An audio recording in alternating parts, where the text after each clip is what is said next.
Here is another video that was inspired by your comments and questions, and it has something to do with storage. And for those of you who want to and need to convert your garage attic space into a storage area, and you're having a difficult time, installing the floor joists, your new floor joists. And I understand you got the roof sheathing in the way. The roof rafters are too small. It's difficult to get a 2x10 in here and notch it to where the engineer is not going to be happy with it. You take a big chunk out of it and do this with the roof sheathing and the roofing in the way. And a lot of people ask, I've been receiving this question a lot, how do I do this? I have this situation, like it's different, and it isn't. It's difficult to get new floor joists into these areas. And my suggestion would be to simply build the floor below the framing plates. This is going to reduce the ceiling area. And of course, this could be a problem. If you're taller, you might not want to do this. If you're 6'9", this isn't going to make you happy. But again, it might. It all depends on what you're looking for. If you need the storage space, you can duck when you go under your lights or ceiling fans when you are in the garage. So make sure that you are going to need an opening. Make sure that it is positioned in a good spot. Don't put it in the way of the garage door opener. And, if you're going to have lighting around, something like that, put the garage or put the opening in the area where it is going to be the most convenient. I put it in the center because if you're in the center here, you can get up here and push stuff from the center in these directions. If you're over here, it seems like we tend to fill this section up and this section won't get filled up. Or you'll end up burying something over here. You got a box over here you only use once every 2 or 3 years, and you got 50 boxes in the way. And your opening's over here. You got to move all of these boxes to get to this opening. That's not going to be very convenient. So the ledger can be attached with 16D nails, 3 or 4 of them, and hangers, standard hangers. If you're using 2x10 joist, then make sure that you use 2x10 hangers. You can always use lag screws for your connection. This is probably what an engineer is going to recommend, 2 or 3 of them. I can't provide you with any engineering information.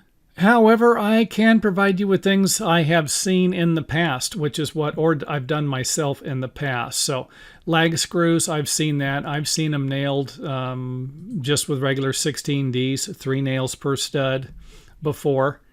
And the stuff probably still standing. I say probably because I'm not touring around these old jobs that I've seen done in the past. So the ledger on the side, it's going to need to be attached to the wall framing studs. A lot of times, this is going to help with your perimeter of the building to make it stronger. The opening, of course, and how it's going to be built with doublers on each end, double hangers here. And this, of course, can be a variety of different sizes. Another view of the other side. Let's go ahead and sheet it real fast. Our opening. And of course, if you look right here, we've got a little notch out of the plywood. And here the plywood is moved over a little bit. And that will make sense once I take and install the roof rafters. So you might need to either move the subflooring back. And another thing you can do is lower the entire floor to where the top of the subflooring is going to be even with the top of the framing plates. That would be about the easiest thing to do to solve this problem here. Otherwise, you might end up notching around the roof rafters. Again, not a big deal, to do something like this. Nailing it might be a problem, nailing the perimeter around here. So again, just another thing to point out, this planning part of all of this stuff is the most important. I can't tell you how many times I have came to a project and I see something and it's all about poor planning. You're going to have to take consideration if you're going to put a attic access ladder or stairway in here. Is it going to be in the way of anything?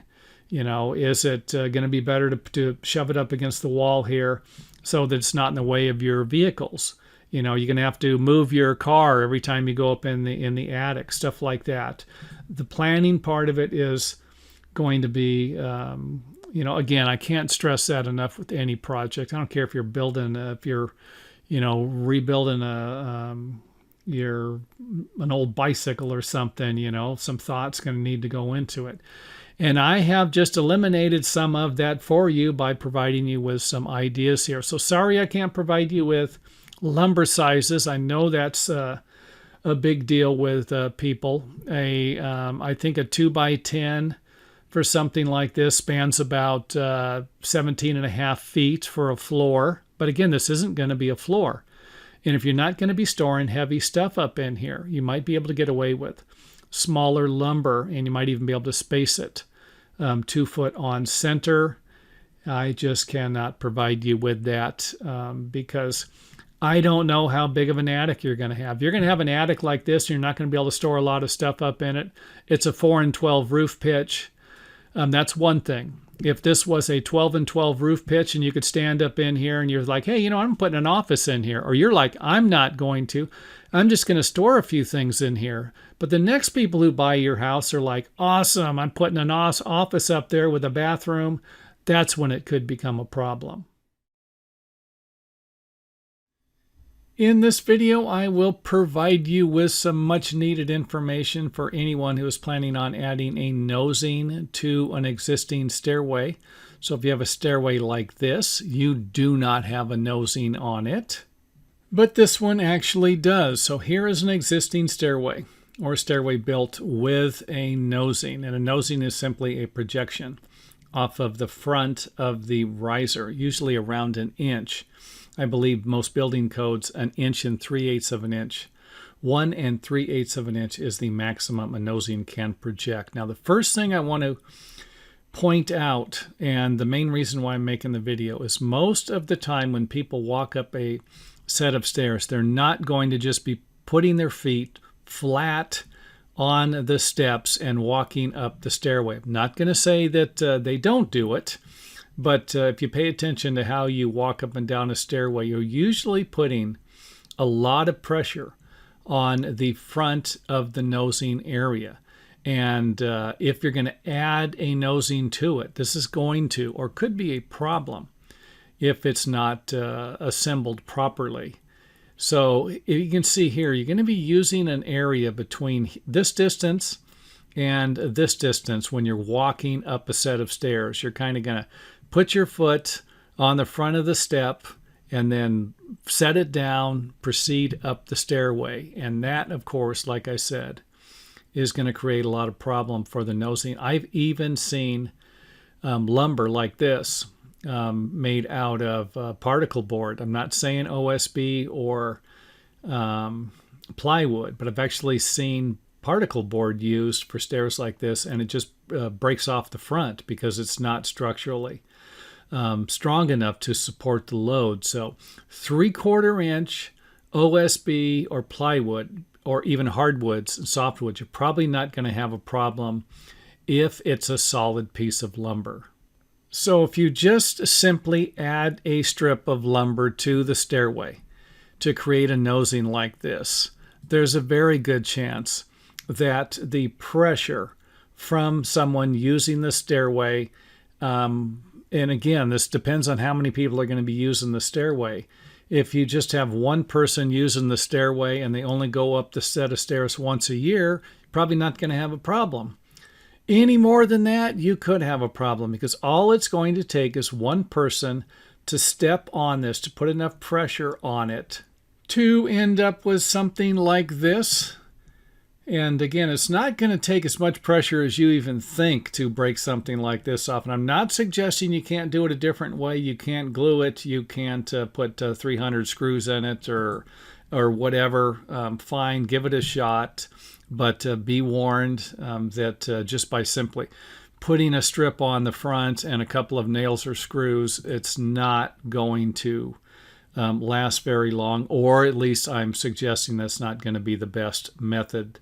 So as option number 2, you might want to use a larger board, something like this, where you can have a larger area to attach to the existing stairway. So a real small, skinny piece of wood, you're not going to be able to put a lot of screws in it, and you're not going to have a lot of surface area for the adhesive if you're going to use some type of a glue also. So you can glue and screw it or staple it, whatever you feel like is going to work. But don't forget, this idea here is going to provide you with a different type of nosing finish. So if you're going to carpet a stairway like this and you want to have a smaller nosing, this one here might not work.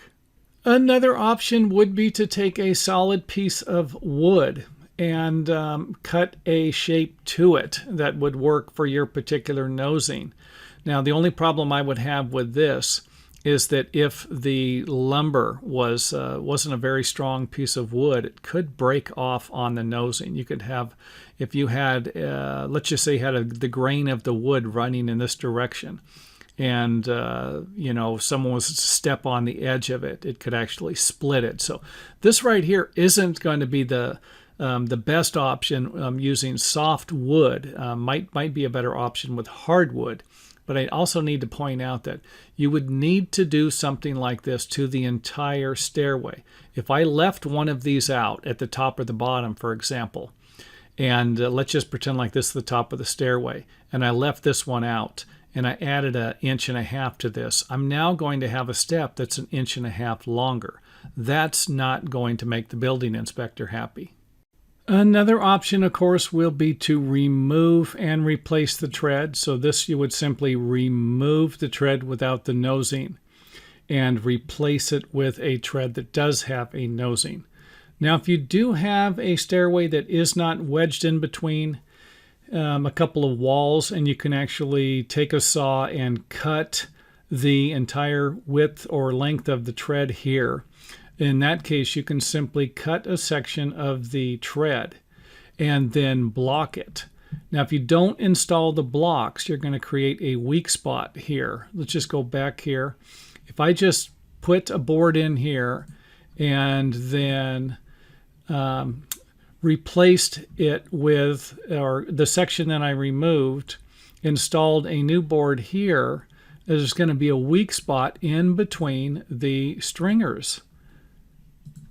So this is going to be a weak spot here. So you're going to need to install a block, some type of blocking in here, so that you can strengthen this area. So again, another idea, but this one here is probably not going to work as well for a lot of people, because most of the time a set of stairs is going to be built in between a couple of walls, and you're not going to be able to run a saw all the way across.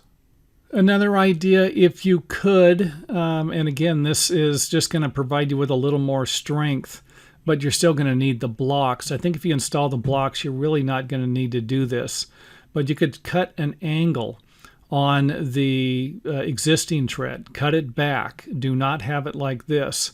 If you have the angle cutting back this way, and you put pressure on the front of the tread. So you're standing on this, you're putting pressure down on the front of the tread. It's going to want to lift this up. Well, if you have this angle cut here, it's not going to allow it to come up. Now, if you have it in this direction here, and you put pressure on the front, then you can see here where the front of it will lift up. It's not going to be wedged in between this area here. And of course, my last option will be to use some type of dowels or a biscuit joiner, something like that. And you could simply drill your holes for your dowels into the existing tread, and then have the same holes match on the other side for the trim piece or the nosing piece you're going to put on. And this right here just might work fine. Now remember, with something like this, you're still going to be putting a lot of pressure on these dowels.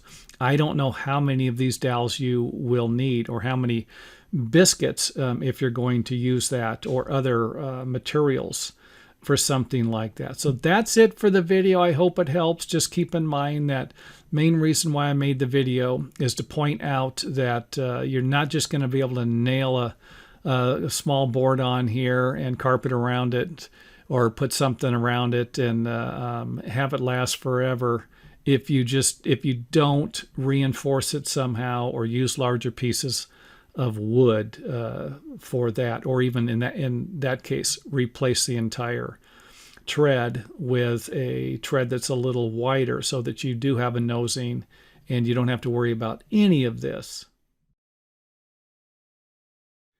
In this video, I am going to provide you with another idea for building a privacy fence. I'm getting a little creative here with mixing and matching, and of course you can always watch the examples here and come up with your own, but hopefully they will give you some ideas. So let's go ahead and get started. Instead of just building a fence with 1x6 all the way across, or 1x8s, and even 1x4s or 1x10s, you could simply alternate. And that's all we did here. We alternated a 1x6 for a 1x8, 1x6, and then a 1x8, and just worked our way all the way across to get this particular design here. Next up on the list would be to use different types of wood. For example, a 1x8 fence post out of cedar, a 1x6 out of redwood. And of course you could always use different types of stain and paint or different colors. So you could have a darker stain on this one, a lighter stain on this one, and then of course alternate the pattern all the way down to create a different type of design. And in this example, we are using a 1-2 pattern. So one of the boards and then two of the boards, 1-2, to create this design here. Another example would be the 1-3 pattern. And of course, you could always use the 1x6 in the place of the 1x8. So here we have a 1x8 and then 3 1x6s. We could always have a 1x6 and then 3 1x8s also. In this example, we are going to use 3 different types of boards, a 1x8, 1x6, and a 1x4. And you could always make the 1x4 by simply ripping a 1x8 in half and then cutting the angle on the top, unless you were going to use a different type of wood. So this is just simply a repeating pattern of 3 different boards, 1x8, 1x6, 1x4, 1x8, 1x6, 1x4. And of course you could always move the boards around. Instead of having a 1x8, 1x6, 1x4, you could have a 1x8, 1x4, 1x6 to create this pattern. And of course here we have a 2-1-2-1 pattern. Another pattern that's not that complicated. And in this example, we simply traded places with the 1x6 and the 1x8. Another nice design would be a 2-2-2 pattern instead of a 1-1-1 pattern. And you could always have a 2-3-2 pattern or a 3-4-3 pattern. Hope you get the point on that. In this example, we are going to use a 2-1-1 pattern, 2-1-1-2-1-1. In this example, I changed things up a little bit. The pattern is in between these 5 boards here. We have a 1x6, 1x8, 1x4, 1x8, and a 1x6. And then, of course, the pattern starts over again. And you could always take this pattern here and put a 1x4 or a 1x8 in between these boards here to create a different pattern. Another idea would be to alternate the 1x8s and the 1x4s in between the 1x6 fencing. So here we would have a 1x6, 1x4, 1x6, 1x8, and then just repeat the pattern down the rest of the fence. And of course, if you had 4 or 5 different types of lumber here, or different widths, or different boards that were painted differently or stained differently, you could create an even more interesting pattern for your fence. And in our last example and the grand finale on this video, I am going to call this the wherever fence. You can simply put the boards wherever in the heck you feel like it, because you, for some reason, do not want to have a repeating pattern, something where your friends can come over and go, wait a minute here, you want something a little different. And again, don't forget you can use more boards, different size boards, different stains, different paints, to create an even more extravagant and wacky looking fence. In this video, I will provide you with an example of how to build a simple bridge, how sturdy it will be, and stuff like that. Structurally strong remains to be undone. I've never built one of these in person. But there is more information on the internet. Simply type in Da Vinci Bridge. This is according to some of the books I've gathered the information from about building it. It is from Leonardo da Vinci himself. So whether it was invented by somebody else, I cannot guarantee that information. But I can tell you that the bridge seems like a pretty good idea. Now you can always use larger lumber and smaller pieces. These are 12-foot 2x4s and 4-foot 2x4s. And this bridge just might not be that sturdy. You might need to use smaller lumber, maybe 8-footers. And they might need to be 4x6s or 4x10s or 6x12, something like that, if you're actually looking for a bridge that's going to be pretty strong. So let's go ahead and get started. And we're going to start with the 2x4s on each side with a board in the center there, and simply place a couple of more of the boards next to them. Then we will simply raise the boards over here, each one of them, and slide a 2x4 underneath them so that we have something like this. And we currently now have our first bridge. This is, if you just needed to get something here, you could probably do this. And remember, these are 12 feet, so this is probably about I'm guessing a 14-foot span here. Now, if we want to make it a little longer, we will simply just continue to add boards to the bridge. And I just want to show you the gap here. There's a gap between the boards because of the boards we're going to be using in the other directions. And again, all this stuff can be screwed, bolted together after you are done or while you are working on it. So here's the next step. We have our bridge, and then we're just simply adding a couple more boards here. Then we will simply raise this section of our bridge and then set it on top of another board that will be sitting on top of the two boards we just added here.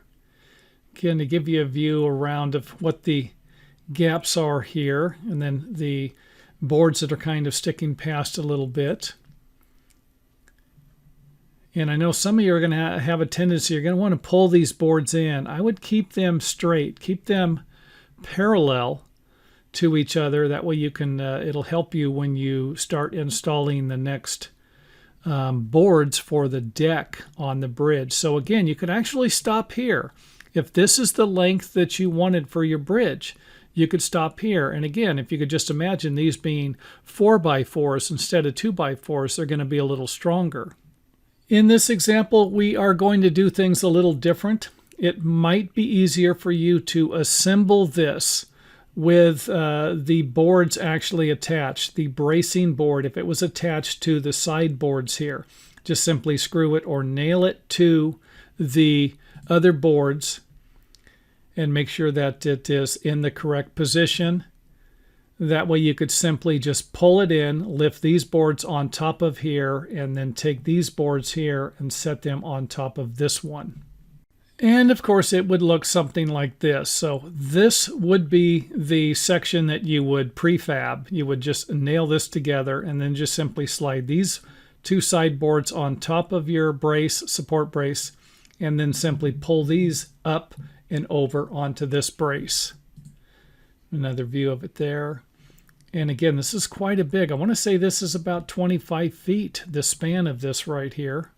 And after you have attached everything, all of the sideboards to the support braces, you can start to install your decking. Now, here I just took some 2x4s and I think I put them about 6 foot on center. You could always put them right next to each other. The reason why I made this video is because I found plenty of information on the Leonardo da Vinci Bridge. I just didn't find where they had anything showing how you could use it as a functional bridge. So, you know, they had a couple of things where you could jump from support brace to support brace, but this right here ought to give you a better idea of something you could actually walk over as long as it was structurally stable. So, and you might be able to do this with smaller boards. You know, these are 12 footers. If you cut these in half and use 6 footers, you might be able to make a stronger bridge also. So I'd imagine the longer the boards and the skinnier the boards, the weaker the bridge is going to be. Smaller the boards, going to be a little stronger. But if you may use larger wood, like I was saying, then you could end up with a pretty good bridge, something that you're not going to be driving a truck over, but something you could walk over. Okay, here is a method that you can use to make a square line with 2 circles coming off of these corners. The only thing you're going to need to do will be to make a mark somewhere. So I could make this at 8 inches. Put this where I'm not in the way. I could make this at 8 inches. This measurement over here would just have to be the same, 8 inches. Now, I have these 2 screws at 9 inches.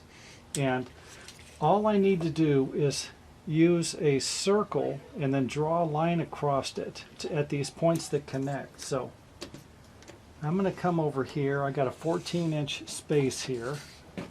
Try and get out of your way there. I'm going to just go at 9 inches. I'll go at 10 inches. 10 inches, circle, 10 inches,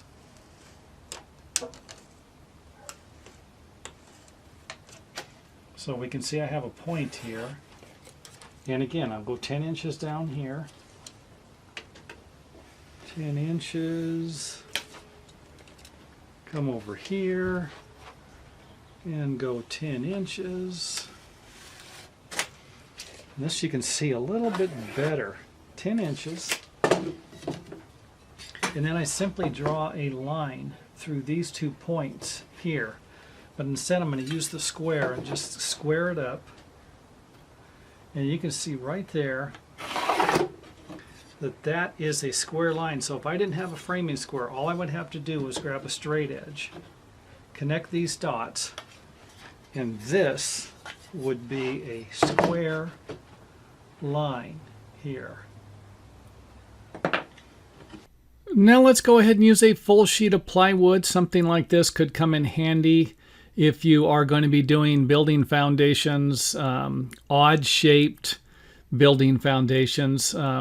Actually, I was going to make another video to provide you with a exterior building foundation that wouldn't have any 90-degree corners, and that would be difficult to create a straight line on the inside, but it won't be, or I should say some lines that you can use to have all of the interior walls square and parallel to one wall or perpendicular to it. So we're going to start up. Here's a square piece of plywood or OSB. Here is one with, we got some different angles. These are not 90-degree corners. But I wanted to start by showing you the circles already drawn, straight line, our 2 points.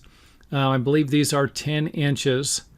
It's a 10-inch radius. And then, of course, our line down the center. So this is what it would look like if you just drew 2 complete circles instead of just coming from here and then making a 10-inch arc, and then over here making a 10-inch arc to get the lines.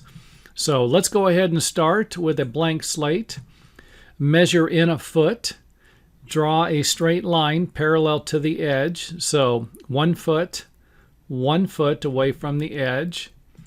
And then you can place your lines anywhere along here, as long as they aren't too far apart to where when you draw your circle, it's not going to be off of the plywood or the OSB. So, for example, these are 16 inches apart.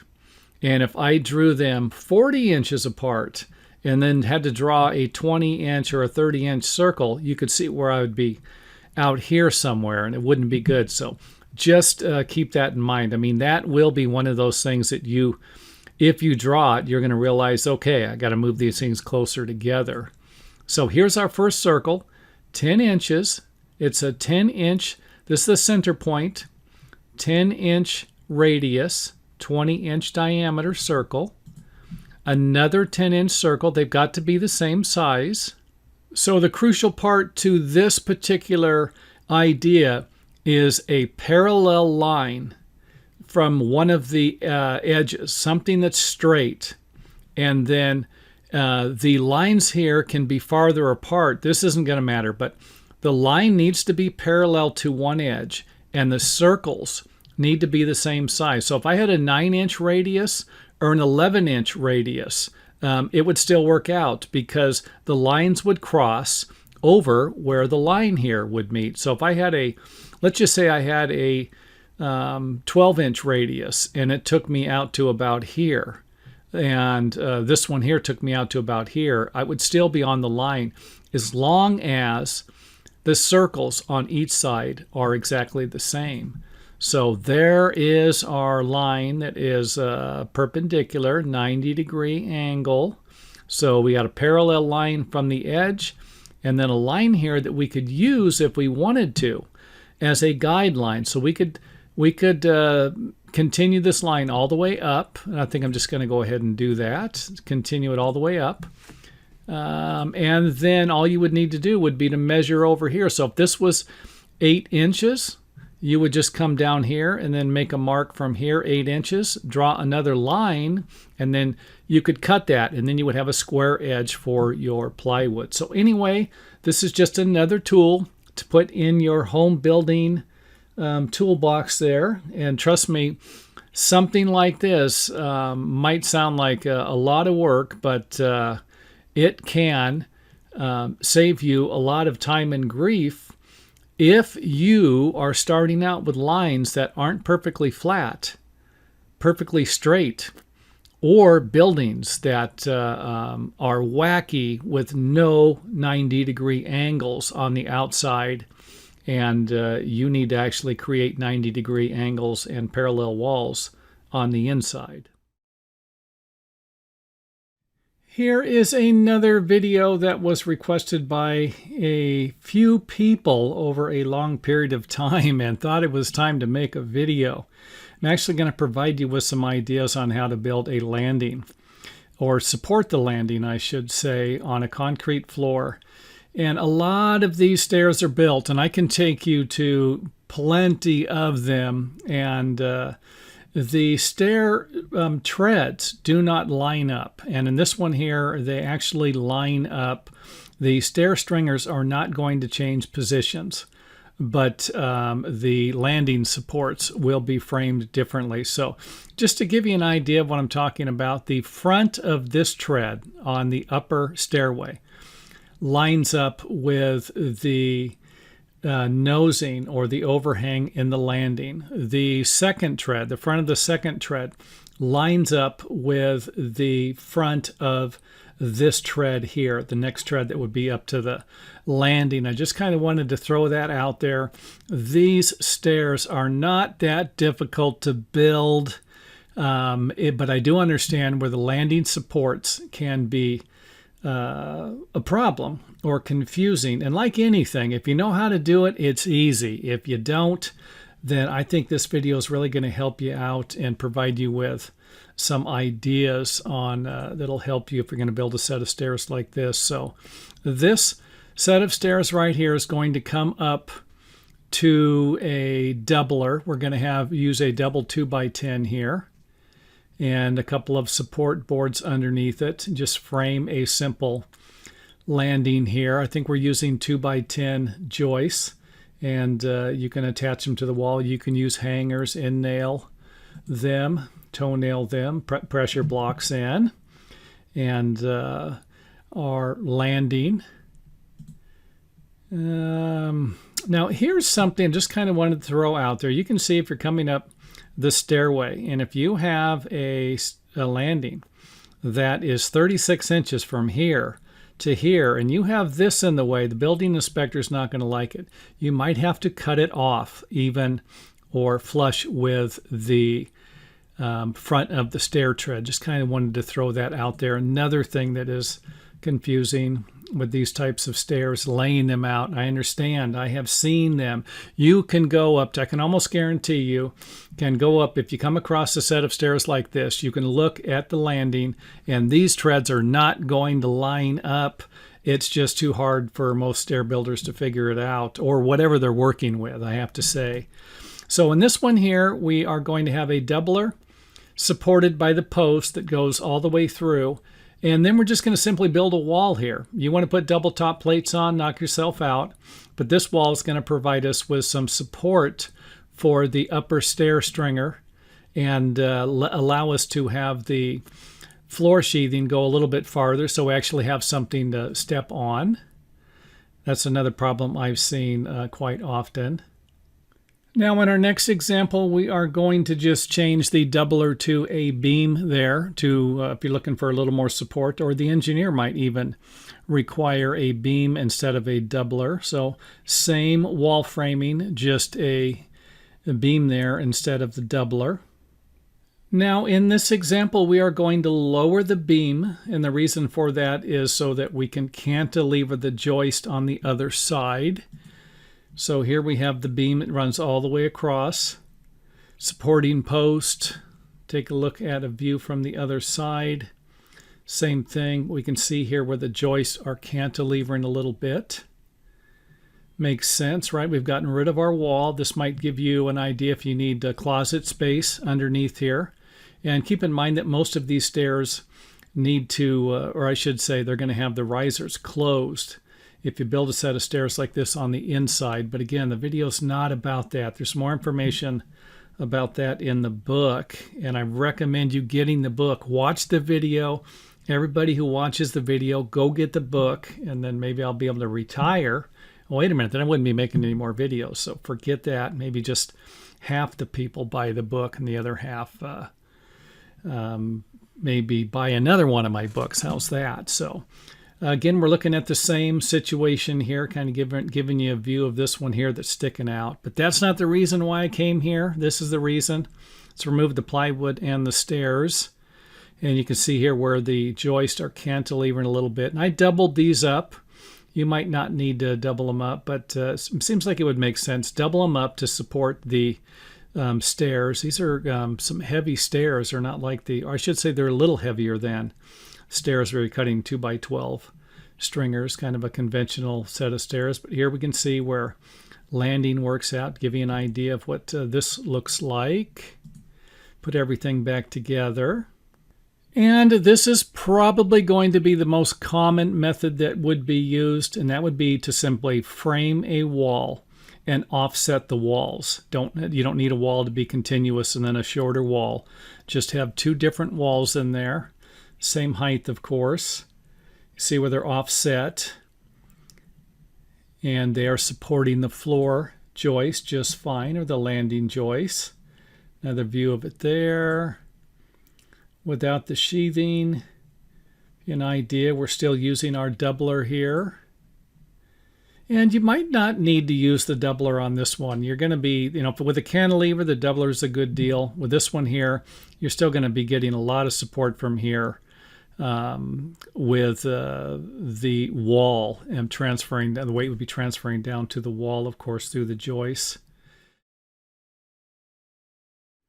In this video, I will show you how to create an octagon foundation for a gazebo or an 8-sided building. And I searched the internet looking for a simple method, and I have found it. I actually came across a lot of videos that weren't providing you with good information. And of course, these weren't videos. They were people doing all sorts of crazy math. So I found one, and it is simple. So let's go ahead and get started. You are going to start with a square. I would recommend doing this. If you want, you can do it a different way, but this is the way I would do it.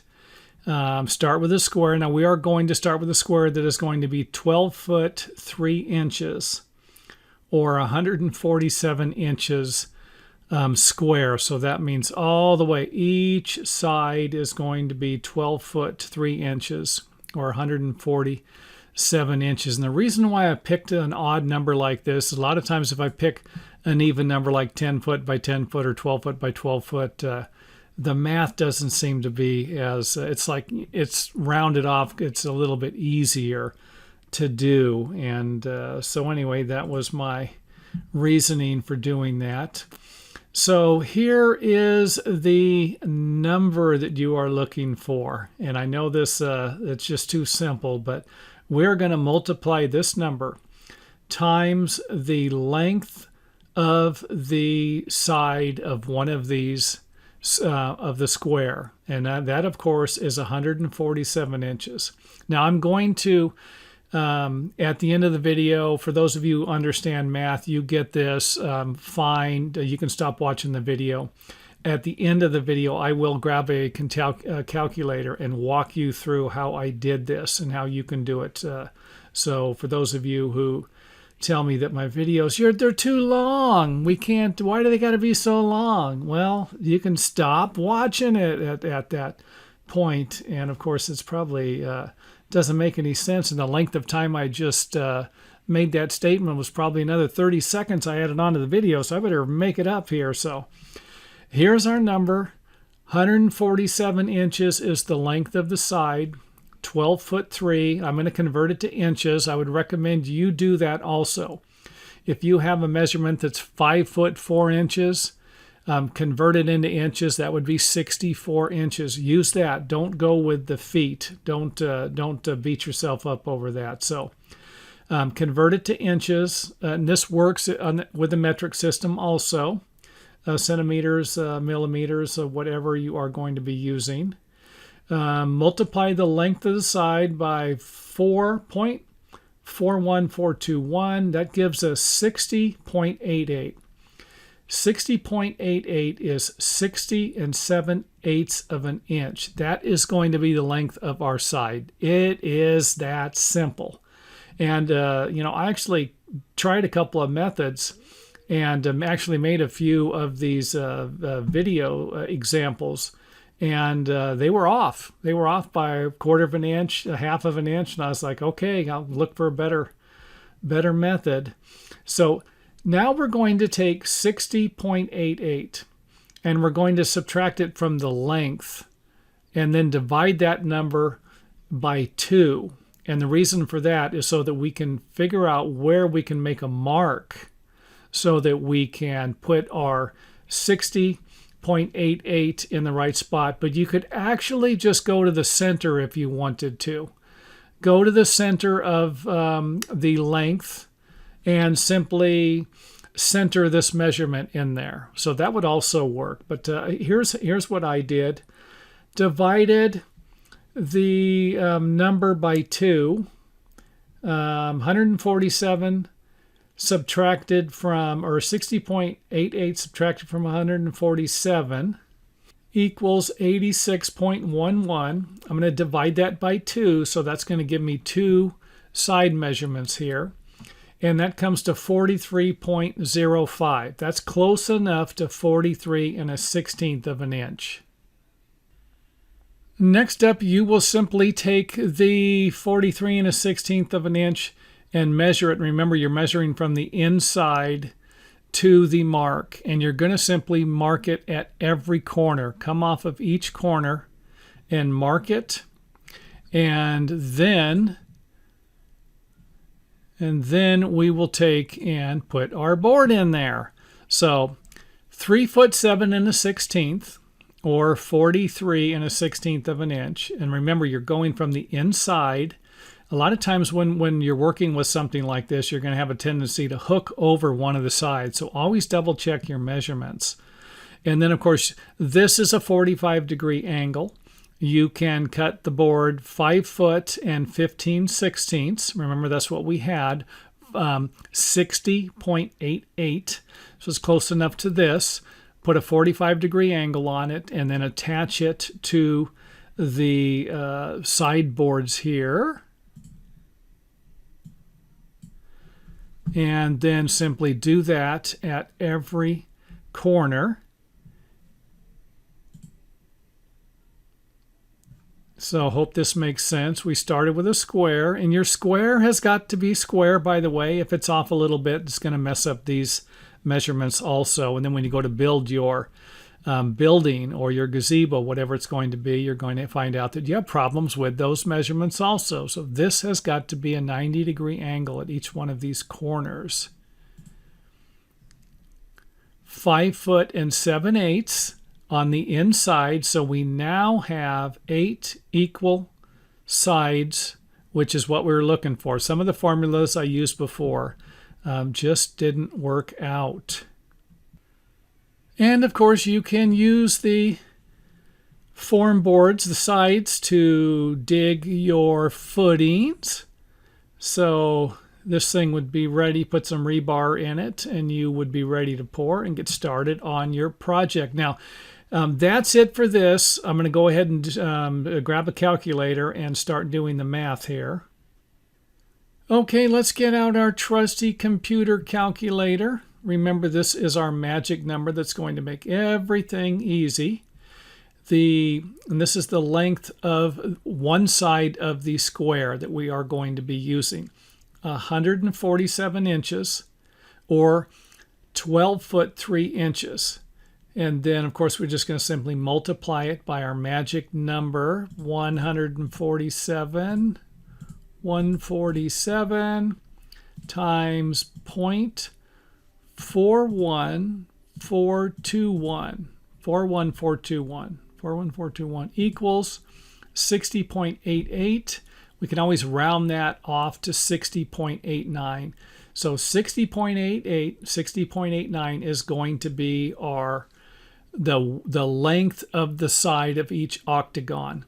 So that's 60 7/8 of an inch. If we convert 0.88 to a fraction, we're going to get close enough to 7/8 of an inch.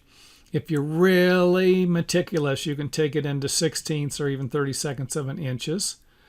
So we are then going to, now remember, we can center this number, which would be about 30 3/8 basically on each side of the center of the 147 inches. So that would work. But to follow along what we did in our example, we're going to need to subtract the number we're going to use here, 60.88. If we subtract it from 147, then we will get 86 11. So let me clear this.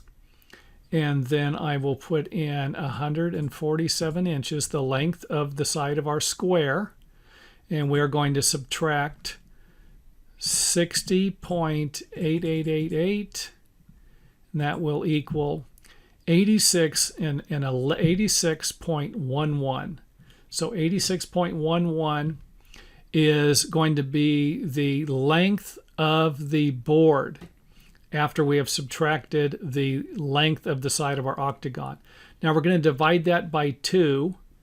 Divided by 2 equals 43.05, or 43 1/16 of an inch. Simply take these numbers. What I did, go back and watch how I walked you through the video, and it should make sense what each one of these steps here. So the only difference, like I said, is you can skip this last part and simply center this number, center the side in the length of your square to make everything work out, or go through these steps here to double check everything. So what we are looking at here is a building with no 90-degree exterior corners. And this isn't that difficult. There are other methods you can use, but this one's going to provide you with more accuracy. And what I'm going to try and do in the video is provide you with a method to create a couple of guidelines that can be used to lay everything out on the inside. Now, this method right here is not going to guarantee that you're going to be able to get these walls perfectly straight, but it will provide you with a method for creating walls on the inside that are straight. And this method could also be used for a variety of different things. So with these guidelines, you'll be able to measure from these guidelines to the walls and then snap your lines for the wall. So this is an excellent way. If you have a straight wall on one side at least, and even if you don't have a straight line, all you need are 2 points, and I'll show you how you can do that. So the first thing we are going to do will be to start with the building foundation. Let's just pretend like it's already been poured, and we want to make sure our walls are going to be 90 degrees to this one here. So all of the walls that run this way are going to be parallel to this line. All of the walls that run this way are going to be perpendicular to this line, or at 90 degrees. So the first thing that you are going to do will be to draw a line. I've already drew this. This is the completed segment here, but you're going to draw a line, and then you're going to create 2 points here, and these points can be anywhere along the line within reason.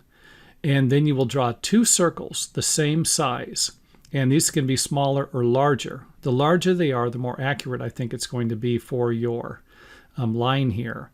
And then you'll simply just connect where the circles intersect. These points right here will give you the 90-degree angle. So let's go ahead and run through it. So start with our parallel line.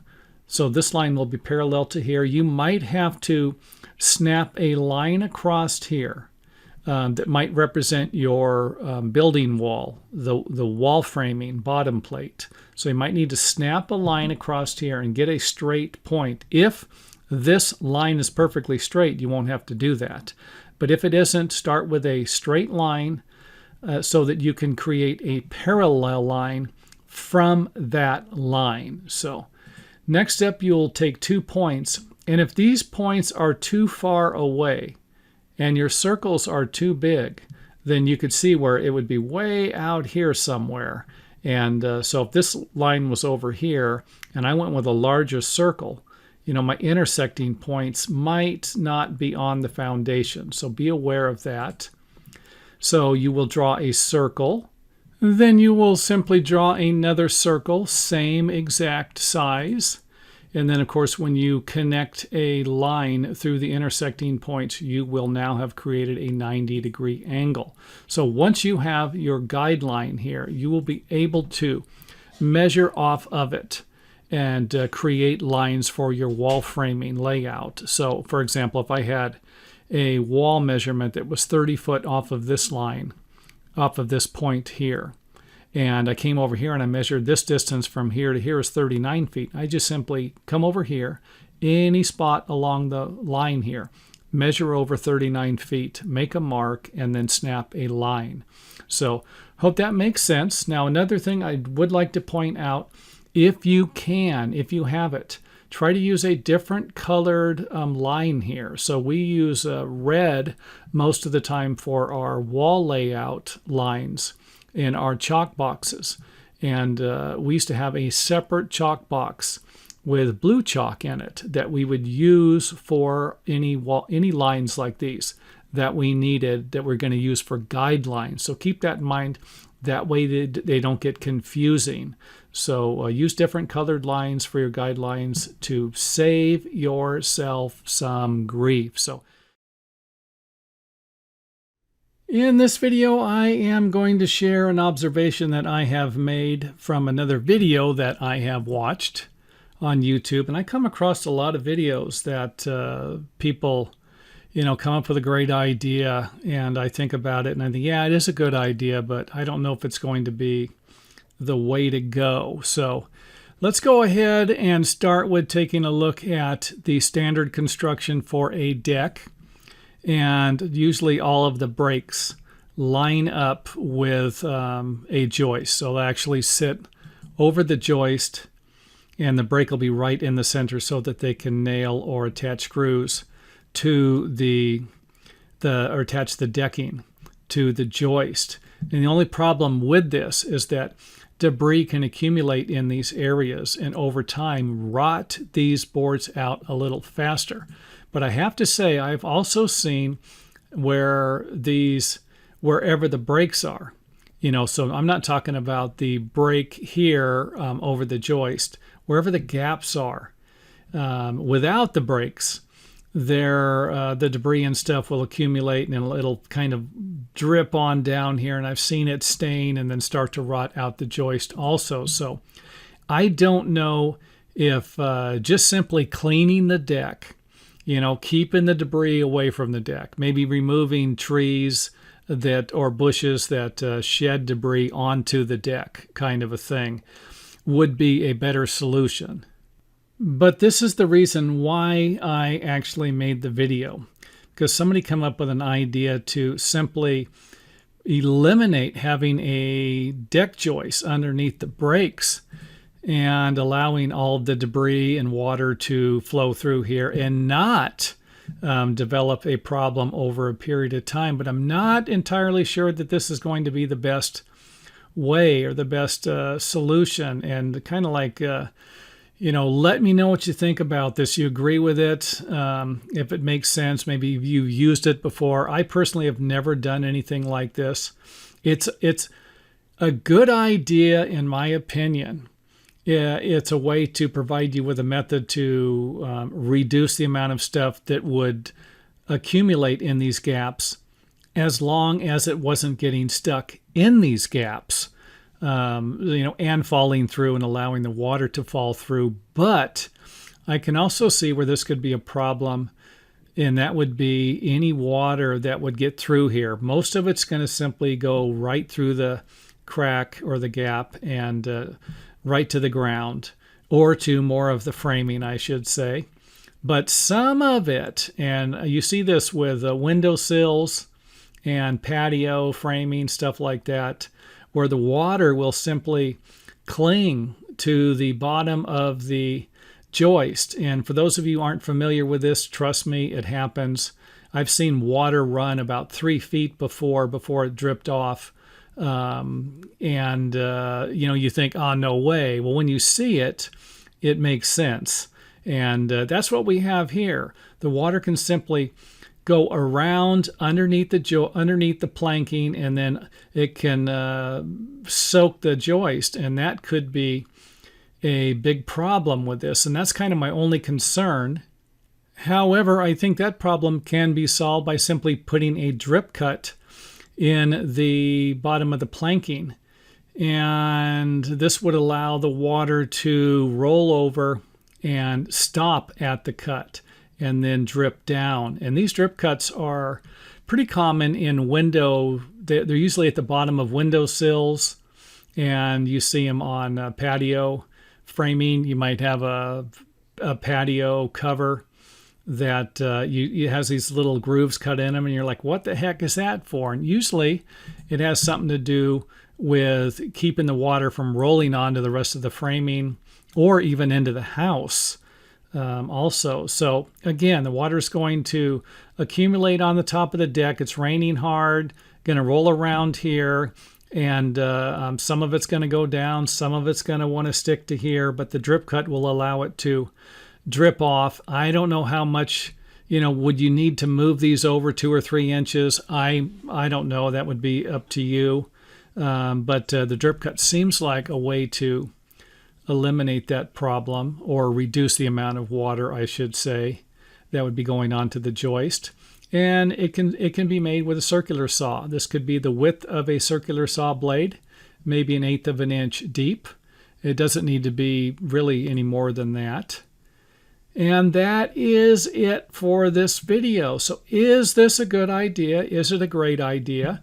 And again, I'm not putting this down. I'm just kind of throwing out there that you might need the drip cut. You might need to move the joist over a little farther. I have it 1 inch away from the gap, and then an engineer might not like this. The engineer might need to see the brakes attached to a solid piece of lumber. Something like this, if you were to use it, you might need to bolt these boards together somehow. Here is a question that I actually had and figured I would do some research on, and you might be wondering also. And that is, of course, what the maximum cantilever is for a floor joist system. And the only thing I could really find was in the International Residential Building Code book. And it really just kind of gave us some charts for 2x8s, 2x10s, and 2x12s. So this wouldn't really be relevant to truss joists or LVLs, paralams, beams, maybe a 6x10, 6x12, something like that, or even 2x14s for that matter. So for anyone interested or figured that there might be a maximum distance for a floor cantilever, then stay tuned. First thing we're going to need to consider will be the joist spacing. In this example, we have 16 inches on center, and the height or the size of the joist, as I mentioned, 2x10 or 2x12. And the chart also suggests using a roof span. And, this is kind of where it gets tricky. If you have a 32-foot or 24-foot roof span, and you're going to use this as your calculation without considering the size of the roof or the weight of the roof, then so be it. I got it. But it seems like the weight of the roof would make a difference on that if you were an engineer. An engineer is going to have to take a lot of things into consideration. So I wouldn't suggest just using this chart and building your floor with it. And with that said, I'd like to point out that I want to say the largest cantilevers I ever saw were 2-foot cantilevers with 2x12 joists, 16 inches on center. And I actually did a room addition one time where I cantilevered the joists 12 inches. So the floor was only 12 inches. The joists were 12 inches on center, and it cantilevered out a foot, and they were 2x12s. So that is something I can verify, but of course it didn't have no big honking roof on it either. Next up, let's take a look at some numbers here. The example that we are using right here is 2x12 floor joist, 16 inches on center, a 32-foot roof span. These are the roof spans. So if we have a 32-foot roof span, 16-inch on center spacing for 2x12, then the maximum distance would be 32 inches for a cantilever. If we change them to 12 inches on center, the maximum distance would be 42 inches. So hopefully that makes sense. And of course, I got this from page 119 in the 2012 International Residential Building Code book. There are two different books. Don't get confused. We have the International Residential Building Code book and then the International Building Code book. The International Building Code book does not have this chart in it, or at least I couldn't find it. Now, I checked with the 2018 version. The chart is identical, and I found it online. So feel free to type in 2018 International Residential Building Code book, and that should pop you up. I forget what the website is, but it will be in Chapter 5. I couldn't get a page number on that. Go to Chapter 5, which is floors, and you're probably about 5 or 6 pages in. You should find the chart. Next up, let's take a look at the balcony, the maximum distance for the balcony extension. And of course, as you can see here, we aren't going to have a lot of weight on this. But we will need to take in consideration a snow load. And the chart does not provide us with a situation where we're not going to have a snow load. So I would imagine you could go a little further out on 2x12, 16 inches on center if you live in an area where it does not snow. But Areas where it does snow, we've got to take into consideration that snow could pile up on the balcony. That's going to be additional weight that could create problems for the building, even cause it to collapse if it is not designed properly. Again, another reason why you should contact an engineer for something like this. So let's take a look at the 2x12, 16 inches on center. We have a 72-inch cantilever we can go out. If we have a 50 pounds per square foot snow load, that's a ground snow load. This is the amount of snow that falls on the ground. And I'm not, like I said, I'm not an engineer. I'm not going to go into details on that. I will probably end up making another video on this in the future to explain it. And if I do, and you're still watching my channel, then you'll see it. If I make it in 10 years from now and you're tired of waiting for it, I'll apologize right now in advance for that. So hopefully this chart makes sense. Again, it can be found in the internet. They're letting you look at it for free now. And 2x10, 16 inches on center, 30 pounds per square foot ground load. We can go out 53 inches for our maximum. If it's we change it to 12 inches on center, 61 inches. Now I would like to point one more thing out. The standard setback ratio for the floor joists. And I think I have another video for that. I'll try and put a link in here if I can find it. But let's just take a look at what a standard setback ratio would be. Maybe a 1:3 ratio. A 1:3 ratio would be 4 parts, 3 parts on this side, 1 part on this side. If the cantilever is sticking out 2 feet, then you're going to need 3 equal increments back. So if this sticks out 2 feet, you're going to need 3 2-foot increments, which would be 6 feet. So this is a standard ratio. And this, of course, is what it would look like if the joists were a little longer and the wall was moved back. So again, 1:3 ratio would represent 4 equal parts. So this can be longer. This side can be longer. It just cannot be smaller. Now, I want to point out that the building code book, one of the charts referred to a 2-to-1 ratio, and I believe that was for the balcony. So if it was to stick out 2 feet, then this would only need to come back 4 feet.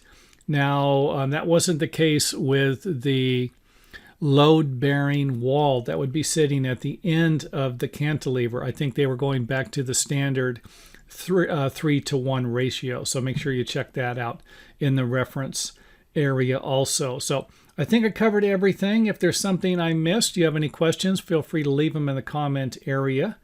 And hopefully by now you got a better idea that there just might be a maximum cantilever length, depending upon the type of lumber you're going to use, the roof spans you're going to use, and snow loads, and of course joist spacing.